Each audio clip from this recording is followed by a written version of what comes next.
Boa tarde. Rapaz, Hoje é dia 9, 10? 9. 9. Eu tô sempre perdido aqui no tempo, mas tanto faz, né? Todo dia é dia de Deus, mas hoje é dia 9 de abril de 2025, quarta-feira. Estamos numa tarde gostosa, fresquinha, né? Um pouquinho abafado, aqui em São Paulo, né? Capital. E estamos gravando de tarde porque tivemos compromissos dele Saímos de em manhã. missão. E ele falou, vocês A vão... gente foi num alvo e acertou outro. Não, na Nos verdade, dois, né? não. Você está falando da gente, o nosso entendimento, ele já sabia tudo o que ia acontecer, É, né? E aí, é que tem umas formiguinhas aqui em cima da mesa. E aí ele já sabia, ele mandou que a gente fosse com a desculpa de ir buscar um trabalho, né, de miniaturas com um grande parceiro, né, amigo, irmão. amigo, irmão, já de muito tempo. Nossa, gente. Um monte de... Gente, desculpa. Perdão. Rafa, para de matar elas, deixa elas andar. Tá bom, é que elas vão Por entrar. favor. Isso aqui. Pronto? Uhum. E nós conhecemos outro irmão também, não deixa de ser, Uhum. né? Buscador. Exato. Estudioso, né? Acho que ele tem umas 4 ou 5 bíblias só no celular dele. E... Bom, vamos lá. Hoje, Livro de 1 Reis, capítulo 18. vamos lá, né? Eu amo esse capítulo. Nossa, Qual que ela não ama? é verdade. Mas ele diz assim: depois de um longo período, no terceiro ano de seca, lembra que Elias falou para Acabe, não vai chover durante 3 anos e meio. Aí teve um período que o Senhor falou, vai lá perto do riacho, bebe água de lá, e os corvos iam levar para ele de manhã e de tarde o alimento. Aí depois secou e agora você vai lá para casa da viúva.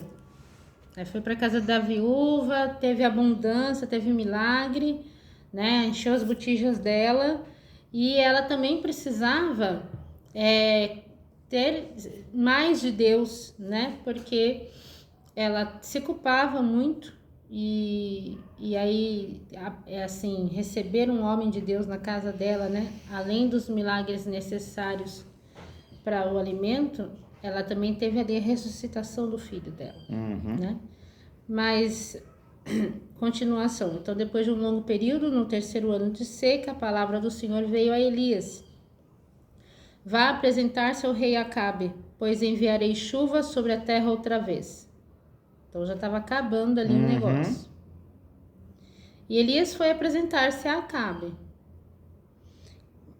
Nossa, tenta não me colocar no lugar de Elias, mas é impossível, porque pensa o medo dele. Vou para a terra do inimigo, onde todos querem me matar. Mas tem que ir, né? Se Deus Ele mandou, é mandou. porque ele vai dar proteção. Então, enquanto isso, a fome havia se tornado um problema sério em Samaria. Lembra que Samaria, né, não, ela não foi a primeira capital. A primeira capital foi Tirza, né? E depois, eu esqueci o nome do rei, que foi anterior a Acabe, que fundou. Bom, Acabe chamou Obadias, o responsável pelo seu palácio. Obadias era um dedicado seguidor do Senhor. Então, olha, Acabe era um idólatra. Ele foi, assim, até aqui ele bateu todos os recordes de perversidade dos reis de Israel. Mas ele estava cercado por um bom homem, temente ao Senhor. Certa vez, quando a rainha Jezabel tentou matar todos os profetas do Senhor, Obadias escondeu 100 deles em 2 cavernas, 50 em cada uma, e os alimentou com pão e água. Acabe disse a Obadias: precisamos procurar em cada rio, em cada córrego do país, para ver se conseguimos capim suficiente para salvar pelo menos alguns dos meus cavalos e mulas, Preocupação dele. para que eles não morram. dividiram entre si o território que deviam percorrer, né? E Acabe foi por um caminho, Obadias pelo outro, e assim fizeram. Cada um foi sozinho para o seu lado. Então, eles, o próprio rei, né, e o seu servo ali, já assim, correndo atrás para resolver o problema, né? De repente, Obadias viu Elias, que vinha em sua direção. Imediatamente, Obadias reconheceu o profeta e se prostrou no chão diante dele. Realmente é o Senhor, meu senhor Elias? Perguntou. Sim, sou eu, respondeu Elias. Agora vá dizer ao rei que eu estou aqui. Ó Senhor, perguntou Obadias, que mal eu fiz para que me mande ao rei e ele me mate? Tão certo como vive o Senhor, o seu Deus, o rei tem procurado o Senhor em cada nação e reino, de uma ponta a outra, para ver se o encontra. E cada vez que afirmavam, Elias não está aqui, o rei Acabe obrigava o rei daquele país a jurar que era verdade o que dizia. E agora o Senhor me mandou dizer ao Senhor, vá dizer ao seu senhor, Elias está aqui. Mas no momento em que eu deixar o Senhor, eu não sei para onde o Espírito do Senhor vai levá-lo, né?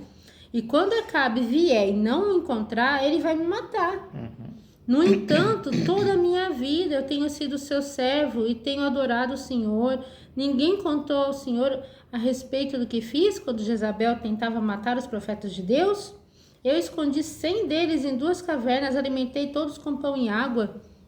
E agora o Senhor diz, vai dizer ao seu senhor, Elias está aqui? Certamente que ele vai me matar. Tipo, não faz isso comigo. Porém, Elias disse, tão certo como vive o Senhor dos Exércitos, a quem eu sirvo, hoje me apresentarei a Acabe. Ou seja, até então Elias estava fugindo. Ele está aqui, está ali? Não. Entendeu? Deus estava escondendo ele. Mas esse era o momento dele aparecer. Então Obadias foi contar a Acabe que Elias tinha vindo, e Acabe saiu para encontrar-se com Elias. Quando Acabe viu Elias, exclamou, então é você o homem que trouxe essa desgraça a Israel? A culpa sempre é do outro. E Elias é debochado, né? Ele fala, você está falando a respeito da sua própria pessoa? Olha a resposta de Elias para o rei. Para o rei, né? Porque o rei e a sua família abandonaram o Senhor. E ao invés de obedecer a ele, tem adorado a Baalins. Agora reúna todo o povo de Israel no Monte Carmelo, com todos os 450 profetas de Baal e os 400 profetas de Aserá que comem à mesa com Jezabel. Ele deu uma ordem para o rei. Assim, Acabe reuniu todo o povo e os profetas no Monte Carmelo, e Elias disse ao povo, por quanto tempo vocês vão ficar oscilando entre 2 caminhos, sem se decidirem por um deles? Se o Senhor é Deus, siga-no. Porém, se Baal é Deus, então sigam Baal. Tipo, sai de cima do muro. E o povo, porém, não lhe respondeu nada. Então Elias voltou a falar. Dos profetas do Senhor, eu sou o único que restei. Ele estava enganado, mas tudo bem. É a visão dele, né? Mas Baal tem 450 profetas. Agora tragam 2 novilhos. Os profetas de Baal podem escolher um deles, cortá-lo em pedaços e colocar os pedaços sobre a lenha do altar. Mas não coloquem nenhum fogo debaixo da lenha.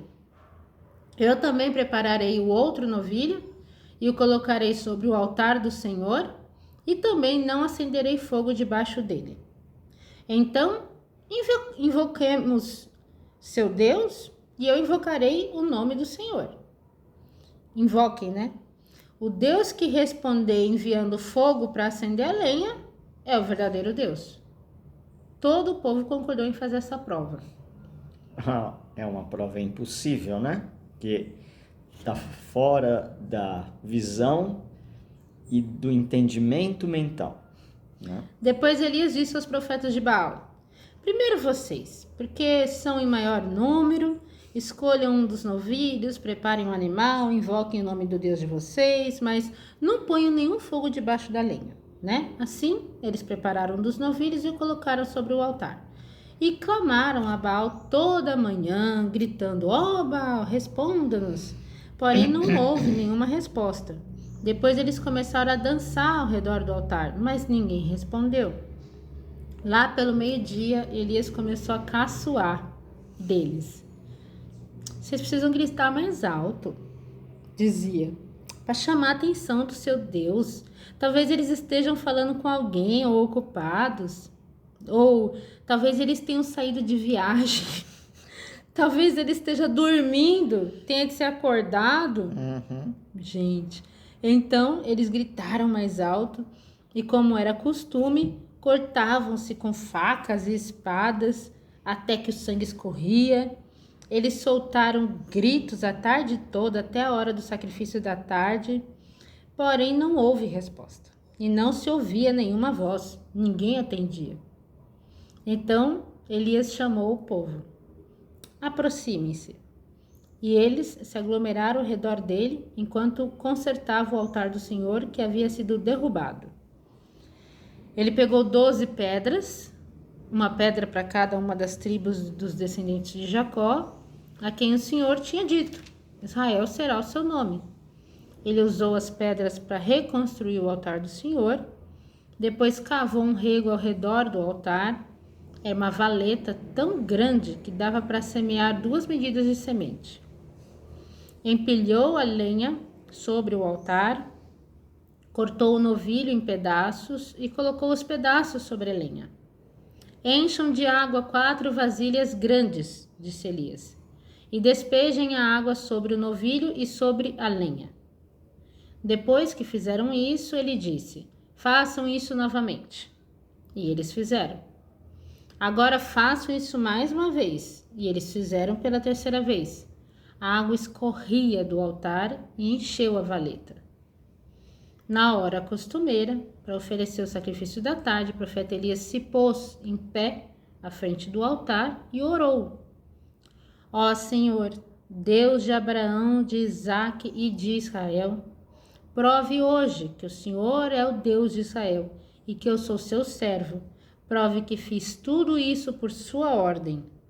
Ó Senhor, responda-me para que este povo saiba que o Senhor é Deus, para que o coração deles se volte para o Senhor. Então, de repente, o fogo do Senhor desceu do céu e queimou totalmente o novilho, a lenha, as pedras, o chão e inclusive lambeu toda a água da valeta.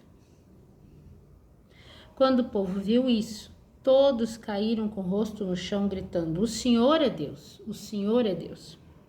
Então Elias ordenou: agarrem os profetas de Baal, não deixem escapar nenhum deles. Assim eles agarraram todos eles e Elias os fez descer ao córrego de Quizon e os matou ali. E Elias disse a Acabe: vá comer e beber, pois estou ouvindo barulho de chuva muito forte. Enquanto Acabe foi comer e beber, Elias subiu ao topo do Monte Carmelo e curvou o corpo até o chão, com o rosto colocado entre os joelhos. Depois disse ao seu servo: vá e olhe para o lado do mar. Ele foi e olhou. Não vi nada, disse ele. Por 7 vezes Elias mandou: volta para ver. 7. Finalmente, na 7ª vez, o servo exclamou: eu vejo que sobe do mar uma nuvem pequena, do tamanho da mão de um homem. Então Elias disse: vá depressa dizer a Acabe que pegue o seu carro e desça a montanha antes que a chuva o impeça. Dito e feito. O céu logo ficou escuro, com nuvens, e um forte vento trouxe uma grande tempestade. Acabe partiu de carro para Jezreel.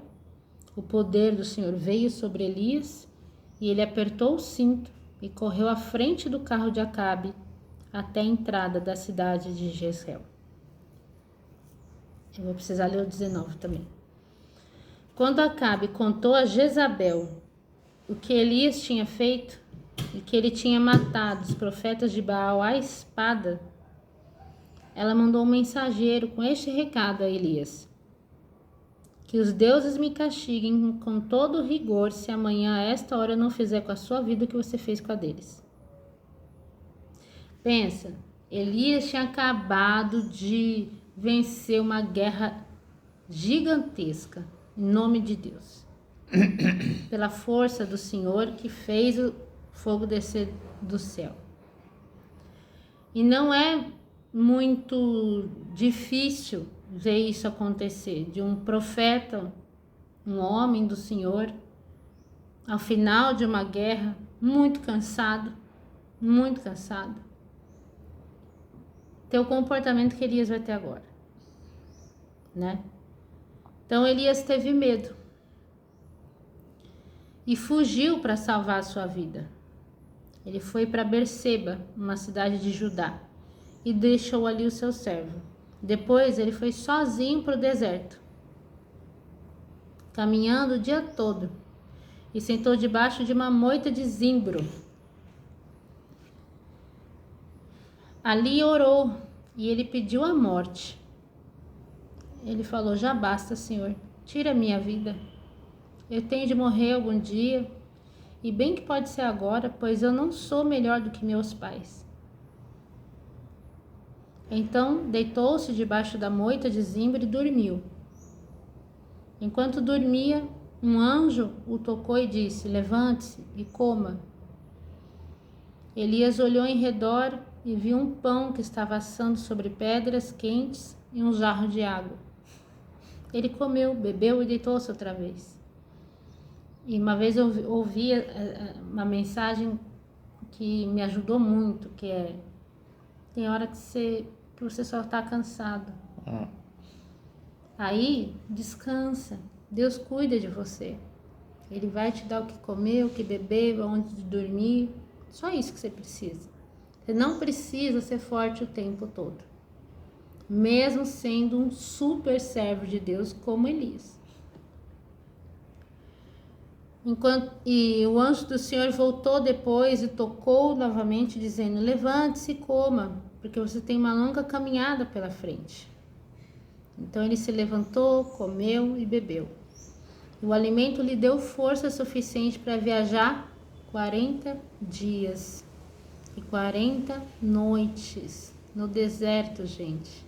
Quem fez isso, né? Até chegar ao Monte Horebe, o monte de Deus. Ali entrou numa caverna, onde passou a noite. E a palavra do Senhor veio a ele: o que você está fazendo aqui, Elias? Ele respondeu: eu tenho trabalhado duramente para o Senhor, Deus dos exércitos. Porém, o povo de Israel não cumpriu a sua aliança com o Senhor. Ele derrubou os seus altares e matou todos os seus profetas. Eu sou o único que sobrou e agora estão tentando me matar também.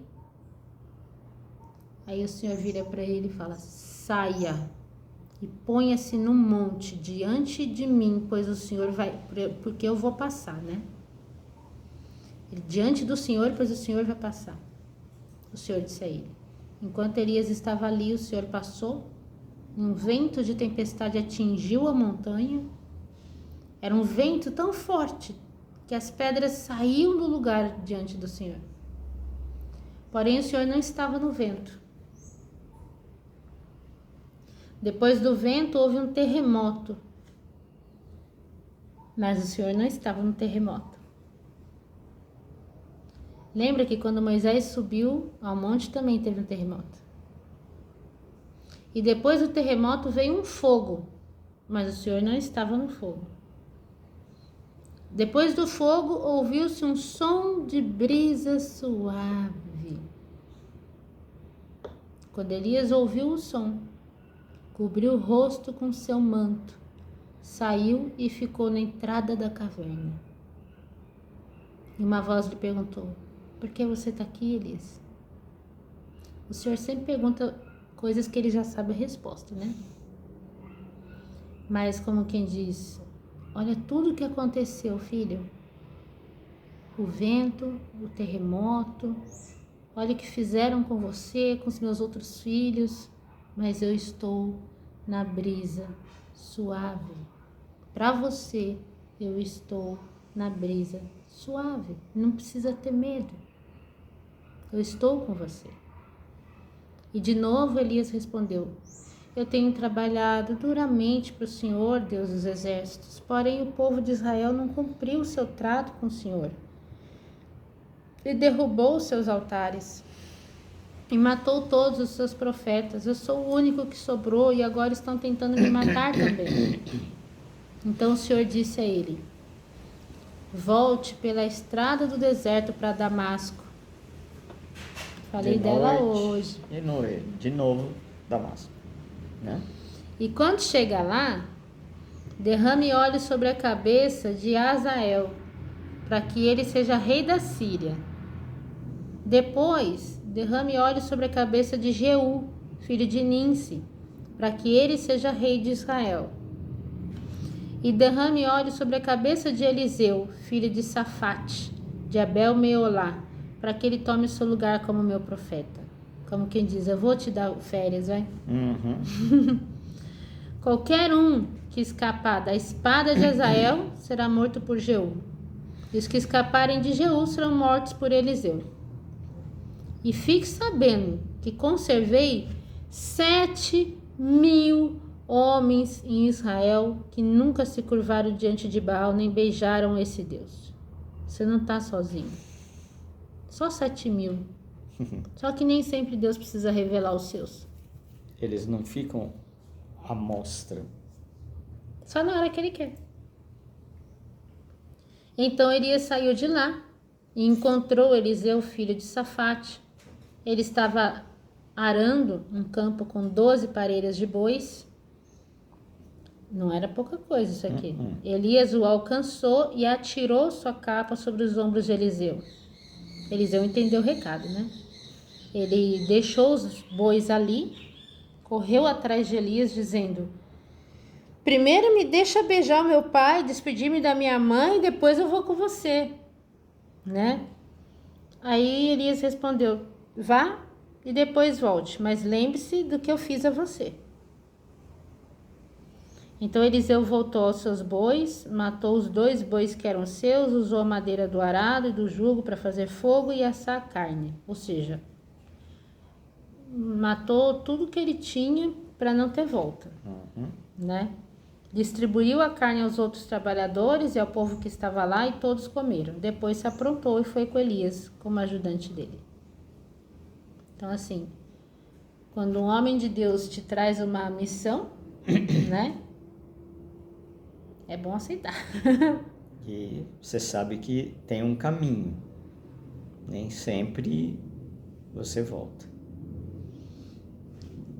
Então a palavra de hoje é essa. Não tinha como dissociar, né? Um capítulo do outro. Um complementa o outro. E isso remete a momento que Jesus, né, é transfigurado no monte com Moisés e Elias.